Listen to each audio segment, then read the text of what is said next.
I think that depends on how the US-China relationship evolves, how intense the strategic rivalry becomes, and also on how strongly committed Australia is to supporting the United States. Now, I think on the first issue, I do think there are signs of concern. I think, for example, under the Biden administration, I think we saw escalating rivalry between the US and China, a more intense strategic contest between them, growing concerns about, for example, clashes over Taiwan.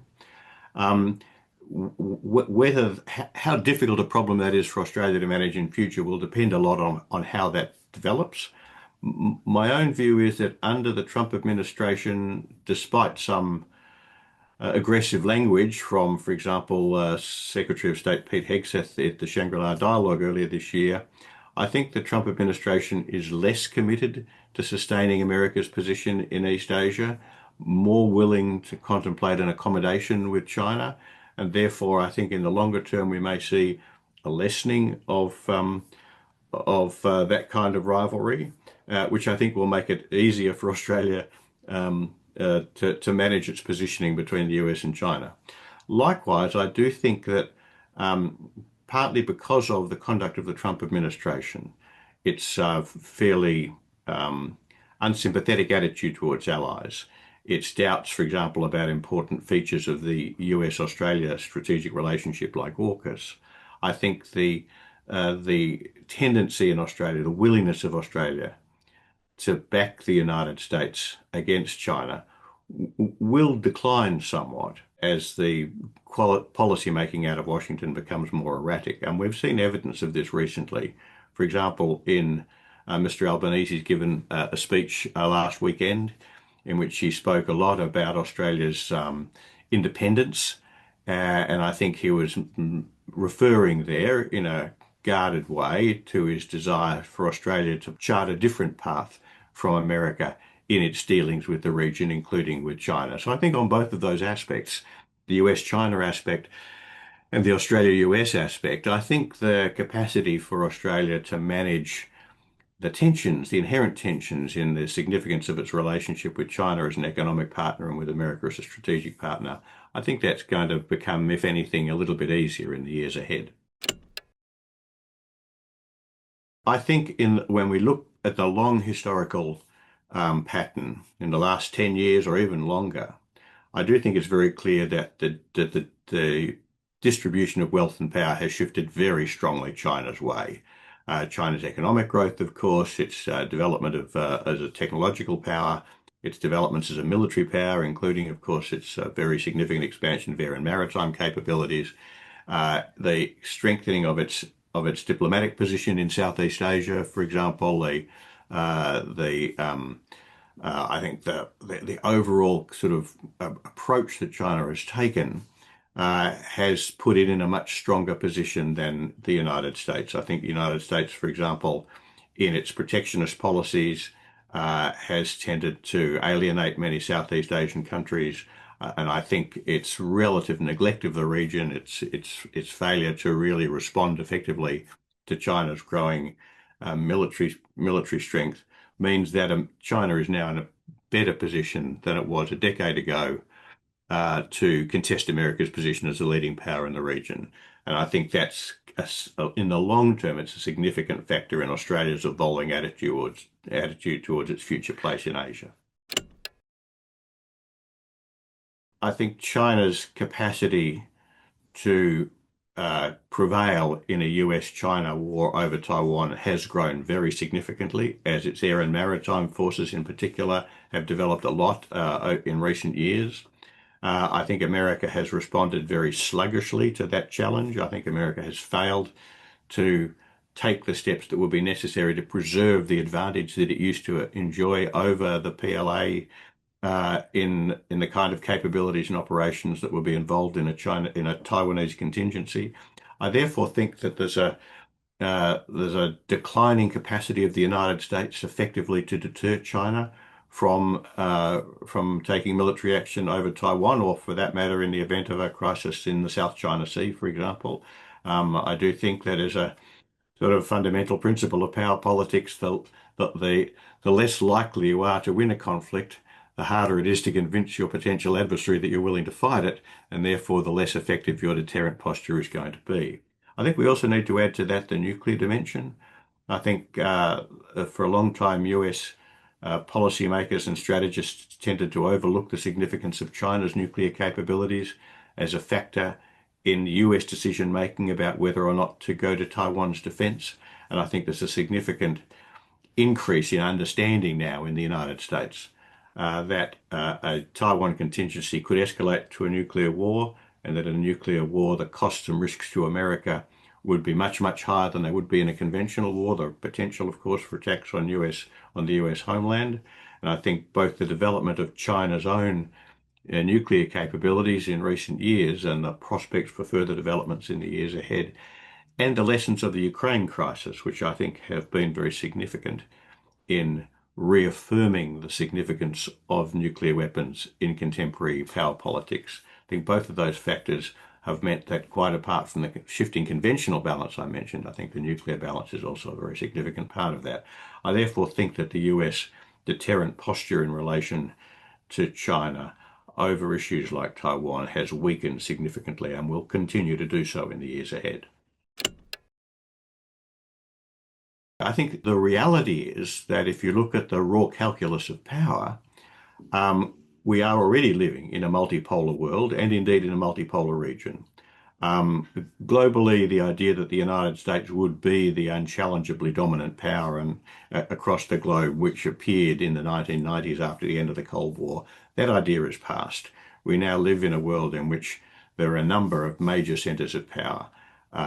America, of course, is still one of them. China is one. India, I think, is one. Russia is one. And I think Europe, too, is increasingly becoming a major pole in its own right. And so I think we're living in a multipolar world, and I think we need to accept that and learn to live with it. I think we're also living in a multipolar Asia. I think in East Asia and the Western Pacific, China is already the strongest power by far, but there are other important powers in East Asia and the Western Pacific, including, of course, Japan. And of course, in South Asia and in the Indian Ocean region, we have India as a major player, a great power, I think, in its own right. So I think we'll see in future an Asia, in fact, we're already seeing, I think, an Asia which is essentially divided between what we might call primarily a Chinese and an Indian sphere of influence, but with other significant powers, as I say, Japan, but I think also Indonesia in future as its economy grows, which it very likely will. So the question is, I think that's the reality. The question is, can that multipolar order, both at the global and at the regional level, be managed peacefully? I think it can be. So I'm an optimist in that respect. I think there's a real prospect that as a region, we can find a way to recognize the strong position of the great powers, but also find a way for smaller and middle powers like Australia to have their own place in the region, to have their own say, to be able to protect their interests, to be able to work constructively with one another and with the great powers. There are plenty of examples of history of these kind of multipolar orders working like that. The challenge, I think, for us in Asia is to focus on the task of ensuring that the multipolar strategic order that we're living in can be managed peacefully and in a way that ensures the prosperity of countries across the region. I do think the era of US primacy in Asia is over. I think that's past. I think the question we face now is whether or not the US will continue to play some lesser but still significant role in Asia, or whether it will play no role at all. Now, I think many countries in the region, Japan, Indonesia, Australia, I think certainly, would prefer to see the United States remain in Asia as in a kind of a balancing role, so that it contributes as one of the poles in that multipolar regional order. And for example, that's what our foreign minister, Penny Wong, refers to when she talks about a region in which no country dominates and no country is dominated. And she talks about the United States contributing to a balance of power in Asia. Now, I think that would be a desirable outcome. I think Asia, it would be easier to build the kind of stable multipolar order in Asia, which worked for countries throughout the region if the United States continued to contribute. But I don't think we should take it for granted that it will. I think the fact is that the costs to America of preserving a significant, substantial strategic presence in East Asia in the face of China's power, in the face, for that matter, of India's power, is going to be very high. And I think the imperatives for America to do that are not going to be that high. I think when I speak to Americans, I get the sense that if they can't dominate in the region as they used to do, they're more likely to simply withdraw and leave it to Asia to work out how to manage our strategic affairs. And again, we can see a parallel here with what's happening in Europe, where I think America is in effect saying to the Europeans, that the Europeans themselves should manage the strategic order in their part of the world without the United States playing a significant role. I think it's likely that the US approach to Asia will evolve in the same way. In my book about how to defend Australia, my 2019 book, How to Defend Australia, what I sought to do was to ask, if Australia finds itself living in an Asia in which the United States is no longer playing a significant role, which I think is the most likely future we face, then how should we think about defending ourselves? Because throughout our history, we've depended on our great and powerful friends, first Britain, then America, to really guarantee our security. And so the question for Australia is, it faces a future in which those outside powers no longer play a significant role in Asia and therefore can't play a significant role in defending us. We have to ask ourselves, how do we defend ourselves? Now, many people in Australia have argued that Australia can't defend itself, that our population is too small, our continent is too big, the challenges are too vast. I think that's wrong, and what I sought to do in that book was to set out how Australia should think about its security, what kind of defence approach it should take, and what kind of forces it might have to build to do that. And I think the arguments I made then are still correct. I think the book is basically still a good blueprint for Australia's defence in this coming era. The point I made in my Sleepwalk to War quarterly essay was that, particularly under the Biden administration, as the Biden administration, you remember Joe Biden 4 times said that America would go to war to defend Taiwan if it was attacked. Now, that seemed to me to be a very dangerous proposition to make, because I don't believe the United States could win a war with China over Taiwan, and I don't believe that it would be at all sensible for America to go to war with China for that reason. Now, I think there's a very significant issue for Australia there, because the closeness of our alliance with the United States and the way in which our political leaders were at that stage, identifying Australia very, very closely with US policy, particularly through initiatives like the AUKUS submarine program, did raise a very clear assumption, expectation, that if the US found itself going to war with China over an issue like Taiwan, then Australia would join.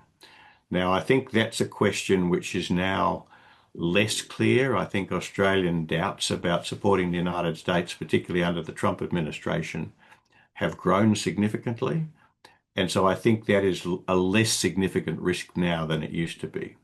Nonetheless, I do think Australia still faces a very big challenge to rethink our approach to our role in Asia, our relations in the region, and indeed our relations with China, in the face of this shift that we're talking about from a region in which the United States has played a very strong or even dominant role on the one hand, to a region in which my expectation is the United States will not play a very significant role in the decades to come. And I think that transition is one that we're still very much trying to work our way through.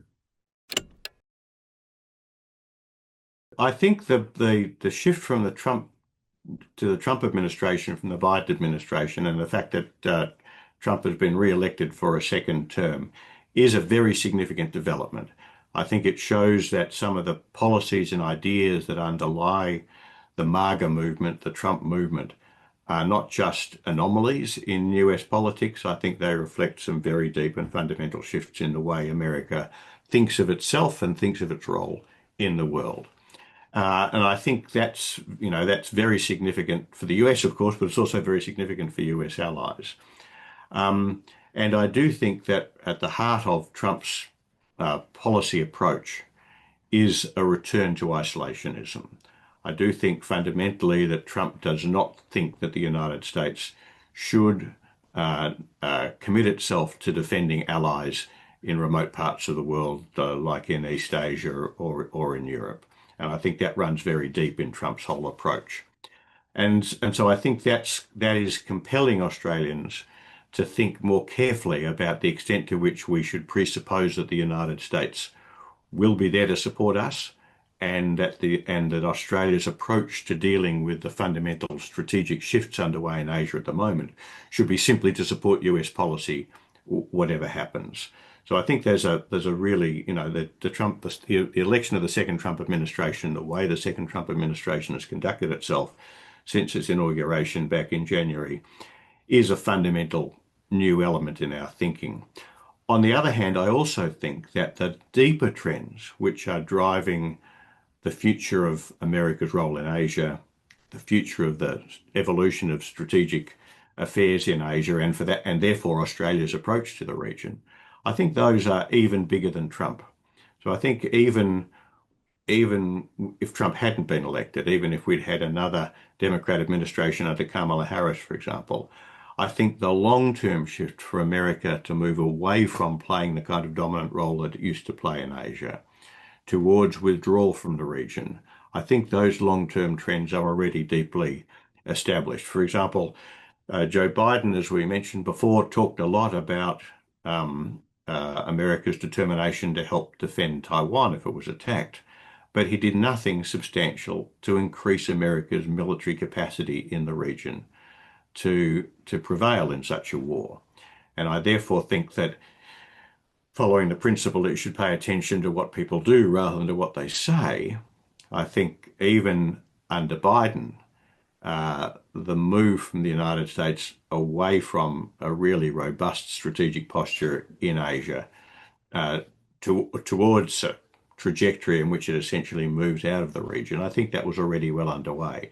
So I think Trump is very significant, but in a sense, his moves are really in some ways reflecting the longer term trends that were present under Biden, and for that matter, going all the way back to Obama and George W. Bush. I think the long pattern of America's response to China's astonishing rise over the last 25, 30 years has been to step back implicitly by failing to take the kinds of steps that would be necessary to preserve its strength in Asia in the face of China's growing power. Now, what that means for Australia, very simply, is that we have to move away from presuming that, if I can put it this way, America can solve our problems for us.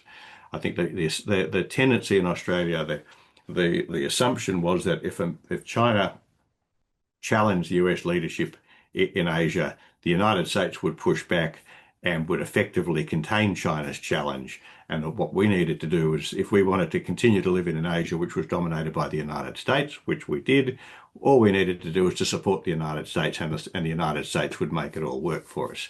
Now, I think what Australia needs to do is to get over that illusion. We have to recognise that whether we like it or not, we are going to live in an Asia in which Asian powers like China, like India, for that matter, like Indonesia, are going to be the primary players in this part of the world. The United States is not going to play a very significant role. By supporting the United States in its talk about confronting and containing China, we won't succeed in seeing the United States remain the dominant power. We'll simply make it harder to manage the transition to that new Asia that we're heading into, whether we like it or not. Yes, I do think AUKUS was a big mistake for Australia, and I think it's done nothing to strengthen our strategic position. I have really two kinds of criticisms of AUKUS as a policy. On the one hand, AUKUS was an approach to acquiring submarines. You know, right at the heart of AUKUS was the idea that Australia should replace its present conventionally powered submarines with diesel-powered submarines supplied by the United States and the United Kingdom. I think that was a bad policy decision on Australia's part, because I think we don't need nuclear-powered submarines. They don't meet Australia's strategic and operational needs. And I also don't think we're going to get them. I think the plan for Australia to acquire nuclear-powered submarines under AUKUS was very flawed as an acquisition strategy, and I think the chances of them actually being delivered to us are very low. So I think on that front, AUKUS was a bad idea and has done nothing to support Australia's security. I think on the other hand, though, AUKUS was also a kind of a very potent symbolic expression of Australia's commitment to support Washington in Washington's approach to pushing back against China. Now, I think that was a mistake as well, because as we've discussed, I think Washington has not been serious about pushing back against China. I think it's talked, at least under the Biden administration, it talked a lot about that, but it failed to take the big steps that would have been necessary to really put America in a position to counteract China's growing power and to preserve the US place in the region as its leading power. So I think it made the mistake of aligning Australia with a US approach to China, which was mistaken in its own conception and which was unlikely to succeed. And I therefore think, to the extent that AUKUS was very much seen, both in Canberra and in Washington, as a very strong reaffirmation and reinforcement of Australia's alignment with US policy, because I think that US policy has been mistaken and flawed, I think it was a bad thing for Australia to do. I therefore think AUKUS has been a big mistake. And I think at the moment it's under something of a cloud because people in Washington are, I think, for very good reasons from Washington's own point of view, reviewing AUKUS with a view to seeing whether it really suits America's interests either. I do think, observing China's rise has been one of the great constants of my career. I first started observing these things in about 1980, so really just at the time when Deng Xiaoping started the process which has produced modern China. And, for a very long time now, I've thought that the rise of China was the most significant strategic event in my lifetime. And I think that's proved to be the case, and that it would fundamentally transform Asia's strategic affairs and Australia's place in the region and Australia's strategic affairs. I think that's proved to be the case. It's always seemed to me to be that we in the West have continually underestimated China. We've continually been surprised by how much China has achieved, and I think there's still a bit of a tendency to underestimate China. And it's always seemed to me that China was, as its power grew, going to become more ambitious and more assertive about its role regionally and globally, not because of anything specific about China, but just because that's the way great powers always tend to behave. That's what Britain did when Britain rose to be a great power. That's what America did when America rose to be a great power. For that matter, it's what Japan did when Japan rose to be a great power. But it's also always seemed to me that how that would happen, what kind of a great power China would become, what kind of a leader in the region it would be, and what that would mean for Australia. That depended a great deal on developments in China, but also depended a great deal on how the rest of us reacted. And it's always seemed to me that one of the challenges for all of us, both countries like America from outside the region, but also those of us inside the region, is to think very carefully about what kind of role we want to play in helping to shape the kind of regional great power that China becomes. And I think that's still the great challenge we face.